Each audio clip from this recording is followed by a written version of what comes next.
A chilly morning mist hung over the rolling hills of rural Wisconsin as Noah Bennett trudged through the wooden gate of Lane Valley Farm. At 35, his weathered jacket and faded jeans spoke of years spent in back-breaking labor, and the crumpled resume in his fist was his last shot at stability. The wind whipped dust into his eyes, but he didn't flinch. He had nothing left to lose, not after losing his warehouse job 2 months ago, leaving him scraping by for his 7-year-old daughter Lily, who lived with her grandmother in a small town 40 miles away. Noah was a single dad since his wife's passing 3 years earlier from a sudden illness, and every decision now revolved around providing for Lily. No connections, no degree, just calloused hands and a determination born from desperation. The farm sprawled across hundreds of acres dotted with barns, fences, and grazing cattle. Harlan, the grizzled manager in his late 50s, eyed Noah skeptically from under his battered hat. "What makes you think you can work here?" Harlan grunted, crossing his arms. Noah met his gaze steadily. "I've done it all. Loading trucks, fixing tractors, mucking stalls. I need the work." Harlan snorted. "No references, no fancy letters from big shots. I don't know anyone rich enough to vouch for me," Noah replied flatly. Harlan jerked his thumb toward an old shed. "Fine. There's a tractor in there that's been dead for 3 years. Fix it and you're in. Fail and hit the road." Noah nodded without a word. He rolled up his sleeves and knelt beside the rusted machine, his broken wrench the only tool he had. The engine was a mess of corroded parts and tangled wires, but he worked methodically, ignoring the ache in his back and the growing crowd of curious farmhands peering in. Hours ticked by, first 1, then 2, then 3. Sweat mixed with grease on his face, but he didn't pause. Memories of Lily's voice on the phone last night fueled him.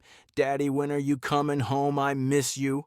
Finally, with a sputter and a roar, the tractor came to life. Black smoke billowed out, but the engine held steady. The farmhands murmured in surprise, and Harlan's jaw dropped. "Well, I'll be damned," he muttered, scratching his head. "Didn't think you'd pull it off." Before Noah could respond, the rumble of tires on gravel drew everyone's attention. A sleek black Range Rover pulled into the yard, its polished exterior gleaming under the weak sun. The door opened, and a woman stepped out. Savannah Lane, 32, the farm's owner. She wore a crisp white dress that contrasted with the muddy grounds, her dark sunglasses hiding eyes as sharp as ice. Inherited from her late father, Lane Valley was her empire, built from generations of hard work, but now shadowed by her isolated upbringing. Her mother had left when she was young, leaving Savannah to navigate a world of lawyers and investors who saw her only as a financial asset. Trust didn't come easy. Savannah strode toward the group, her heels sinking slightly into the dirt. She removed her sunglasses, revealing piercing blue eyes that scanned the scene. They landed on Noah, and for a split second recognition flickered across her face. She approached him directly, her posture unyielding as she looked him up and down. "You remember me, don't you?" she said, her voice cool and measured. Noah froze, the wrench still in his hand. 3 weeks ago, on a rainy highway, he'd seen a woman, her stranded with a flat tire, waving desperately for help. He'd been on foot racing 5 miles back to Lily, who was burning with fever at her grandmother's house. He hadn't stopped, hadn't even slowed down. Guilt had gnawed at him since, but survival came first. Savannah tilted her head slightly. "The highway. You walked right past me." Noah swallowed hard. I remember," Harlan cleared his throat. "Ma'am, this guy's the one who fixed the tractor. Figured we'd give him a shot on day labor." Savannah's gaze didn't leave Noah. She nodded slowly. "Hire him, but watch him closely." As she turned away, Harlan clapped Noah on the back. "Looks like you're in, kid, but don't screw it up." Noah watched her retreat to the Range Rover, a knot forming in his stomach. He'd come here begging for a job, only to stand on the land owned by the very woman he'd ignored in her moment of need. She hadn't forgotten, and neither had he. The irony hung heavy in the air, a silent promise of unfinished business between them. Noah started at Lane Valley Farm the next day, clocking in at dawn with the other day laborers. His pay was meager, just enough to cover basics and send a little to Lily's grandmother for her care. The work was grueling, hauling hay bales under the relentless sun, mending fences that stretched for miles, and cleaning stalls until his muscles screamed. No one welcomed him. The farmhands kept their distance, whispering about the new guy who fixed the tractor like some miracle worker. Harlan assigned him the dirtiest jobs, watching with narrowed eyes as if expecting Noah to slip up. But Noah didn't complain. He showed up before sunrise, worked without breaks, and left only when the light faded. Savannah Lane rarely interacted with the staff directly, preferring to oversee from her office in the main house or during brief walkthroughs. The farm was her legacy passed down after her father's death from cancer 5 years ago. He'd built it from a small plot into a thriving operation, but her mother's abandonment when she was 10 had left Savannah wary of attachments. Surrounded by advisors who saw her as a means to profit, she'd learned to guard her heart behind a facade of cool efficiency. Yet, since Noah's arrival, she found herself drawn to the far fields each morning, standing at a distance to observe him. He was methodical, almost invisible, in his diligence. One day, she watched as he paused during lunch to share half his sandwich with the old farm dog, a mangy collie everyone else ignored. Another time, he stacked fallen branches neatly by the barn, though no one had asked. But what struck her most were the afternoons when he'd lean against a fence post, pulling out his battered phone to call home. His voice softened, then carrying across the quiet air. "Hey, kiddo. Yeah, Daddy's fine. It's not too cold out here, not like that winter we had. Remember, I'm eating good. Sandwich with cheese today, fancy stuff." The tenderness in his tone, the way he laughed at whatever his daughter said, stirred something in Savannah she couldn't name. It reminded her of her own lonely childhood calls to her father from boarding school. She avoided him at first, the memory of that rainy highway still fresh. 3 weeks ago, her tire had blown out on a deserted stretch of road. Cars had sped by, including Noah, who she'd seen walking but hadn't stopped to help. The rejection had stung, reinforcing her belief that people only cared when it suited them. But watching him now, she wondered if there was more to it. One overcast afternoon, Savannah wandered to the eastern fence line and found Noah wrapping barbed wire with strips torn from his own shirt to blunt the sharp edges. He didn't notice her at first, focused on tying the fabric securely. "Doing that for a raise?" she asked, her voice cutting through the wind. Noah looked up, wiping sweat from his brow. His eyes held no resentment, just a quiet sadness. "No, ma'am. A cow got cut here yesterday. Don't want it happening again." Savannah paused, caught off guard. No one on the farm went out of their way like that, not for animals that weren't theirs to worry about. She crossed her arms. "I remember you from the highway. You didn't stop." He straightened, meeting her gaze. "I do remember. I'm sorry about that." "Why didn't you help?" The question slipped out sharper than intended. Noah hesitated, glancing at the horizon. "My daughter was sick, high fever. I didn't have a car, just my feet. Had to get to her fast 5 miles away. Didn't think straight." The explanation hung between them. Savannah felt a pang. Her own father had rushed to her side, once driving through a storm when she was ill at school. She nodded slowly. "I see." Without another word, she turned and walked away, but the anger that had simmered since that day began to fade, replaced by a reluctant understanding. The next morning, Noah arrived at the workers' shed to find a small package on the step wrapped in plain brown paper. Inside were a pair of sturdy leather gloves, soft and new, with a note tucked beneath. "Good hands deserve protection." No signature, but as he pulled them on, he glanced toward the main house. Savannah was there, briefly visible in the window, before she turned away, a second scrap of paper still in her hand. For the first time in weeks, Noah felt a spark of something like hope. Maybe this place wasn't just a job.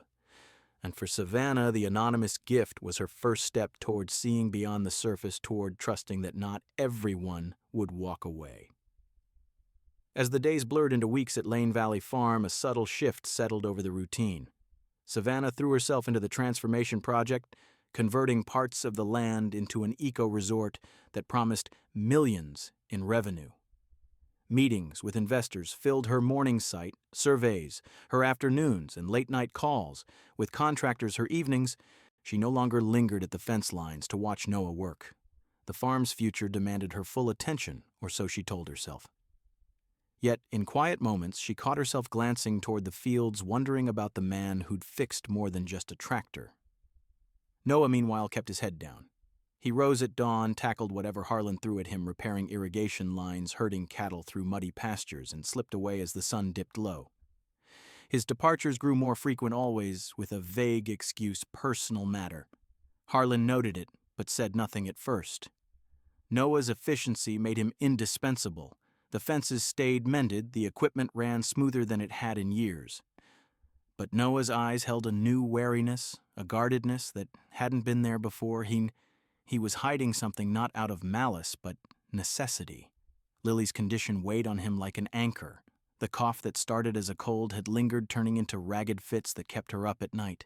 The doctor in the nearby town had prescribed medication and tests warning of possible chronic issues with her lungs, a legacy from her mother's side. Noah drove the 40 miles whenever he could, using his first paycheck, to buy the drugs and a small toy to cheer her up. He didn't tell anyone at the farm. Admitting weakness could cost him the job, and without it, Lily's care would crumble. So he lied by omission, slipping out under the cover of dusk, his truck rumbling down the dirt road toward the grandmother's modest home. Whispers started among the farm hands. One evening, a worker named Jake spotted Noah's truck leaving early again. "Guy's probably moonlighting," Jake muttered over coffee the next morning. "Heard he's got debts single dad, you know how it is." The rumor spread like weeds. Noah was working 2 jobs, maybe even dipping into supplies to sell on the side. It reached Harlan, who dismissed it at first, but grew suspicious when a routine inventory check revealed discrepancies: missing tools, a few bags of feed gone without record. The shortages were minor, but consistent, and Noah was one of the few with unrestricted access to the storage barn. The report landed on Savannah's desk during a rare quiet afternoon. She scanned the numbers, her brow furrowing. The eco-resort plans were progressing, but these inconsistencies gnawed at her. Memories of her father's warnings echoed, "Trust no one with what's yours, they'll take if you let them." She hadn't wanted to believe the whispers about Noah, not after the gloves, not after seeing his quiet integrity. But doubt crept in, fueled by her past betrayals. She decided to confront him, not out of anger, but a need for clarity. That evening, as the sun cast long shadows over the barns, Savannah summoned Noah to her office in the main house. The room was sparse, a wooden desk cluttered with blueprints, a window overlooking the fields, and the faint scent of polished oak. Noah entered, hat in hand, his boots leaving faint dirt tracks on the floor. He stood straight, but tension lined his face. "Have a seat," Savannah said, her voice even. She remained standing, arms crossed. Noah hesitated but sat. "Something wrong, ma'am?" She placed the inventory report on the desk between them. "You've been leaving early a lot lately, and there are shortages in the barn tools feed. You have access." Noah's jaw tightened. "You think I took them? I didn't say that, but I need an explanation. Where do you go?" He looked away, fingers gripping the hat's brim. "Personal business. Nothing to do with the farm." Savannah leaned forward. "Personal business that coincides with missing items. Help me understand Noah." The silence stretched heavy and accusing. Noah's eyes met hers, a storm brewing in them. "You already decided, didn't you? That's why you called me in here. I'm asking questions because I want the truth." He let out a bitter laugh. "Truth. From someone like me, I've worked my hands raw here, fixed things no one else bothered with. But one rumor, and I'm the thief." Savannah's voice softened slightly. "It's not just rumors. The reports don't see everything." Noah stood his chair, scraping back. "I thought you were different. Saw past the dirt on my clothes, but you're like the rest, looking at my life and writing your own story." "Who's the rest?" She pressed her own frustration, rising. "The bosses who fired me before. The people who assume a guy like me must be scraping by on the wrong side of honest. I know I don't fit here in your world of investors and big plans. From day one, I didn't." Savannah felt a sting. "You think I judge you by money, by status, don't you? That's why you remembered the highway, because I walked past like you didn't matter. But I had reasons, and now you assume the worst without asking mine." She opened her mouth to respond, but he cut her off gently. "I didn't take anything. But if doubt's already there, me staying won't change it." He turned toward the door, pausing with his hand on the knob. "Thanks for the chance. It meant something." The door clicked shut behind him, leaving Savannah alone with the report and a hollow ache she hadn't expected. The misunderstanding born from silence and unspoken fears had driven a wedge deeper than either anticipated. As night fell over the farm, the distance between them felt insurmountable, a chasm widened by words left unsaid. 3 days passed without a trace of Noah at Lane Valley Farm. The mornings felt emptier. No rumble of the repaired tractor echoing across the fields, no quiet figure mending fences before the others stirred. Harlan grumbled about the backlog assigning extra shifts to the farmhands, but even he admitted the place ran smoother with Noah around. The old dog wandered the barn aimlessly as if searching for the hand that once fed it scraps.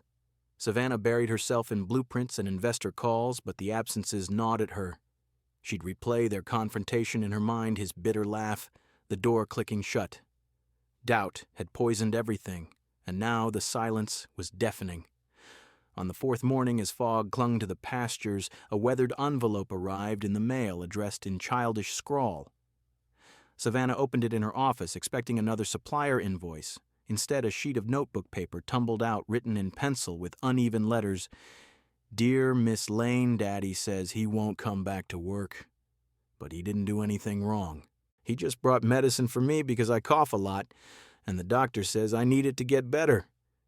He hid it because he was scared of losing the job. If you see him, please tell him I miss him, and I don't want him to hide things anymore. From Lily Bennett, age 7. Savannah's hand trembled as she read it again. The simple words hit like a storm, Lily's innocence cutting through the web of assumptions she'd spun. Tears blurred the page. She hadn't cried like this since her father's funeral. All this time, she'd seen Noah as a potential threat, a man hiding secrets for gain. But the truth was simpler, more human, a father protecting his child. Her own fears had blinded her, turning questions into accusations. She folded the letter carefully, grabbed her keys, and drove out of the farm without a word to Harlan. The 40-mile trip to the address on the envelope took her through winding rural roads past faded barns and empty fields. The town was small, a cluster of weathered houses and a single pharmacy where she stopped for directions. The clerk pointed her to a rundown rental on the outskirts, a sagging porch peeling paint and a yard overgrown with weeds. Savannah parked and approached, her heart pounding. She knocked softly. The door creaked open, revealing Noah in a worn shirt, his face lined with exhaustion. Behind him, a small girl with braids and wide eyes peeked out, Lily clutching a stuffed bear. Noah's expression didn't change. No surprise, just quiet resignation. "Miss Lane," he said evenly. Lily's eyes lit up briefly, then darted between them. She tugged at Noah's sleeve. "Daddy, is that the lady from the farm?" Savannah knelt to Lily's level, her voice catching. "Hi, Lily. I got your letter. Thank you for writing it." Lily stepped forward hesitantly. "Are you mad at Daddy?" Savannah shook her head, tears welling again. "No, sweetheart.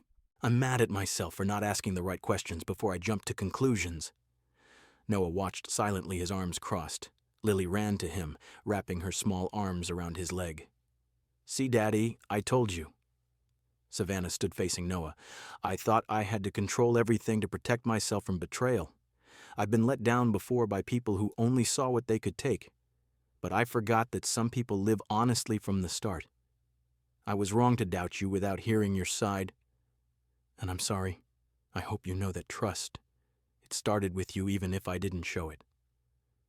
Noah's grip on Lily's shoulder tightened, his eyes glistening. He looked down at his daughter, then back at Savannah. "I don't need you to trust me right away. Just don't turn away if I ever open up for real." The words hung in the air, a bridge over the chasm they'd built. Savannah smiled faintly through her tears. She turned to Lily. "What do you think? Would you be okay if your daddy came back to work for someone who's still learning how to apologize on time?" Lily's face brightened, her cough interrupting only briefly. She nodded vigorously. "Yes, but only if you let me plant more flowers by the cow barn." The purple ones. The laughter started small. Savannah first, then Noah, a deep rumble that eased the tension. Lily joined in her giggles, filling the cramped porch. For the first time, the barriers crumbled.